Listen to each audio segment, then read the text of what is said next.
Hello there, it's Carrie Rhodes here. Welcome back to the Trinity Stamps YouTube channel. I am making a cute Valentine decor project today using felt and dies from the Trinity Stamps shop. We have a bunch of new heart dies that came out in the winter collection, and I wanted to show you how I stored them. This idea I got from Cassie, who's also on the design team, to put all of them on one sheet of cardboard with magnetic sheets and hold them in our Slimline envelope pockets. And I am loving having them all together because they're nice to use together and mix and match also.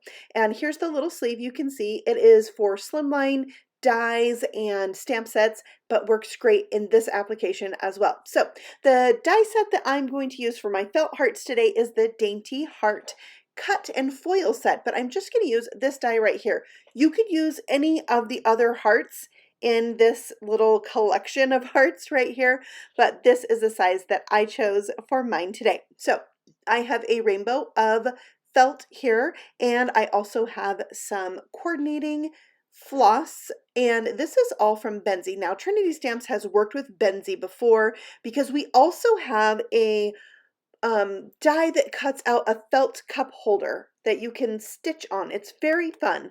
I have done a video with that before too. And then they also have these felt balls. So I wanted to recreate a project I saw at World Market. I thought, oh my goodness, I can totally make this. So you're also going to need some polyfill and a DMC needle.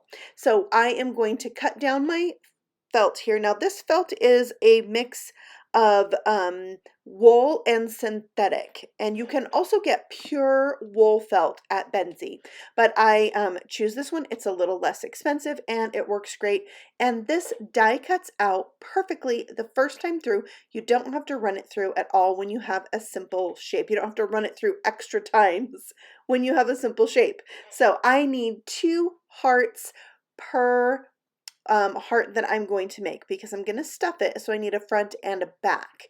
And I wanted to show you that I'm cutting off the bottom, and I feel like I could save this piece right here with the 2 hearts cut out of it and use that for something.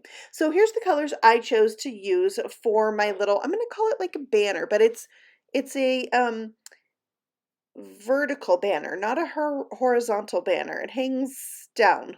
Yeah, okay, so here I am splitting the DMC floss. I like to use just 3 strands and then save the other 3 strands. So then I run it through my needle, and then the end of it, I wrap around the needle 3 times and push that through and just hold on to that little knot and pull it all the way to the bottom, and then it's knotted and ready to go. All right, so now it's time to do some stitching. I'm using a blanket stitch. So first thing I want to do is just hide that little knot. So you can see I'm only going through 1 layer here, and then I can hide the knot, and then I'm going to start my stitch. So I'm going to go through both layers, and I'm going to try to come back through that hole I already made.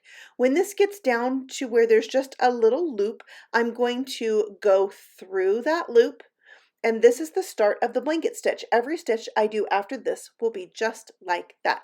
I'm going to go through both layers coming up from the back, pull this until I have a little loop left, and go through that loop. That's going to give me an stitch on the outside, plus it's going to run a line of thread all the way around the edge. I love this stitch. It is so very cute. It's harder to see right here when I'm using like the same color thread as the felt, but I'll hold it up to the camera and you can see, and it goes pretty fast. I mean, not this fast, as I've sped up the speed of the video, but it's pretty quick and easy to do, especially on this little heart shape. So I'm going to get most of the way around, but definitely leave an opening so that I can stuff this. So there it's a little about halfway done, and then you can see here's the little opening I left. And then when you're ready to stuff it and you're using your polyfill, you want to pull it off in little wispy chunks. You want it to be light and fluffy and pulled apart. That way when you put it inside, you're not going to have like a clump here and a clump there. It just makes it a lot more soft and smooth looking.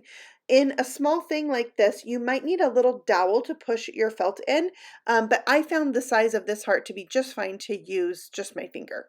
All right, then once we have that filled, then it's time to stitch it all the way up. So just continue that blanket stitch all the way around until I meet back up with where I started, and then I'm going to take a final stitch You'll see here, there's my last one, and then I need to go back through what my first stitch so I can complete that line all the way around. I took a second one and made a little knot, and then you could run your needle through the center of the heart to hide the knot.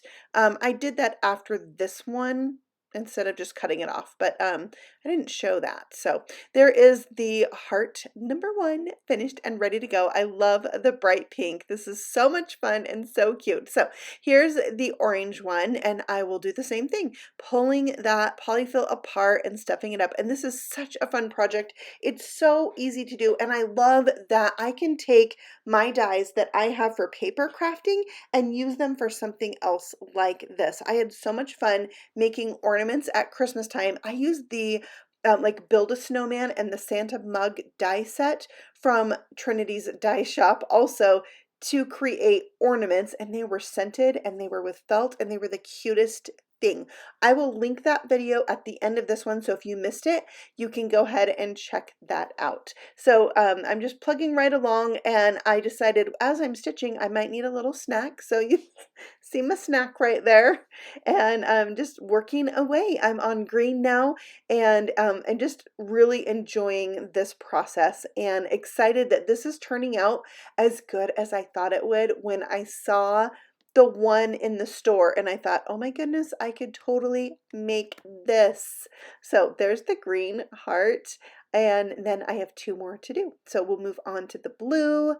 Oh my goodness, I love that blue color, but I actually end up not using that one for my banner. So here's the purple. I'm finishing up. This is the last one, except really right here, right now, I am thinking all about how there's 10 colors of felt in the felt that I bought. Maybe I want more than the 6 colors. So as I line it up, I'm really just thinking, wouldn't it be so much more cute with more colors? So yeah, I die cut out the other 4 colors, and I went ahead and stitched and stuffed those ones as well. So there's all 10 colors. I now am going to line them up in the order I want them to go and bring in those wool felted balls, which are on the Benzie shop, but also you can find them at Amazon and craft stores. They're getting to be quite popular. I'm sure you could even make them yourself. I don't do that, so I'm just lining these up how I think they would go, and then I used some, this is like, not embroidery floss, this is like cross stitch thread, I don't know, but it's thicker. It's thicker than embroidery floss. I doubled it up, and then I'm going to do the same technique, wrap it 3 times around the needle, pull it down to make a knot, and then I'm going to work my way from the bottom to the top. So I have my light purple felt wool ball, and then I'll take my stitched heart here, and I'm just going to go right through the center. And I did pull out a longer needle from my stash to do this, and it worked really well. And then I'm just going to keep going, and that's really helpful to have it laid out for you so you don't have to think. You can just grab and stitch and string them together. So it was really fun to do. I so enjoyed this project. It's so fun to make your own home decor pieces. I think when you're inspired, you have a good idea, it's coming together. I really enjoy it. So here we are adding on the green. There's 2 different shades of green, and then we have yellow, orange, red, and pink. I love pink and a rainbow. I really do. So I feel like this is a great home decor item for Valentine's Day, but it could also extend over for St. Patrick's Day. You could put like a little pot of gold, like gold coins that are chocolate at the bottom of this. It's great to hang on the door. I'm pretty sure I'm going to hang it on the door to my craft room. Yeah, I do have something hanging there already, but I think this will be fun for a nice little change. Now, I happen to have this cute little bead literally on the shelf next to my craft desk. I think it belonged to one of my children, and I thought, oh, I'm just going to put this at the top of my little banner here. But you could put a bead or no bead there. It doesn't really matter. I just had it there, so I did it. And then I stitched it back through my first wool ball, and now I'm tying it off in a knot. And then I can snip that off and add, I used just a piece of twine at the top through that little bead for my hanger. And it is so cute. I don't know. You guys let me know what you think in the comments below.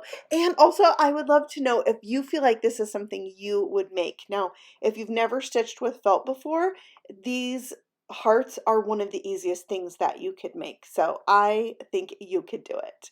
All right, so now I want to finish off the bottom. Of course, you could leave it just how it is. However, we have the mini paper lantern die set, and in that die set, there is a die that makes a tassel. So I'm going to cut that from some light purple felt. This wasn't in the pack that I bought. I just had it in my stash.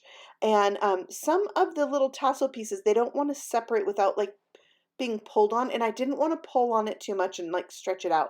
So I used those lines as a guide. So you could totally just snip this yourself and not use a die. However, with the die's help, I'm able to have all my tassel pieces be the same width, and I really liked that. So now I'm using hot glue to roll this up. I just put a little bit of hot glue, roll it, especially because I have a low temp glue gun, and so doing a little bit at a time works better. Now there's this little piece in the die set that wraps around the top. Of course, felt is thicker than paper, so I actually am going to end up using two. And this little strip here, I just cut myself, but there is one you can use when you make a paper tassel because paper again is smaller. So this is how you would do it with paper too. I do have a video on the Trinity Stamps channel here on how to put together this paper lantern if you want to see the whole thing. So I'll put that in the description box for you below if you want to check that out. So here's my second little piece, and this is cute because it has like a little scalloped edge on the bottom. So I'm just going to use some of that same string and adhere this to the bottom, and I'm just stitching it, tying it. Yeah, I, I I don't know all the technical things to explain this to you because I mostly work with paper. But sometimes you've got to venture outside your comfort zone and make something else, right? So here is my felt vertical banner exactly, or at least pretty close to the one I saw in the store, and I am in love with it. This is where it's going to hang, right on my craft room door, unless, you know, new inspiration strikes me and I move it to somewhere else in my house. But here you can see all the stitching and the felt balls. I think it is such a fun project to do and would be fun even to do with kids. The stitch is not that hard to learn and it's pretty forgiving. So I hope that you are inspired and give something new a try with your dies and cut out some felt. You can find more of Trinity Stamps on Facebook and Instagram too, and I will see you all again very soon on a new video. Happy stamping! Bye!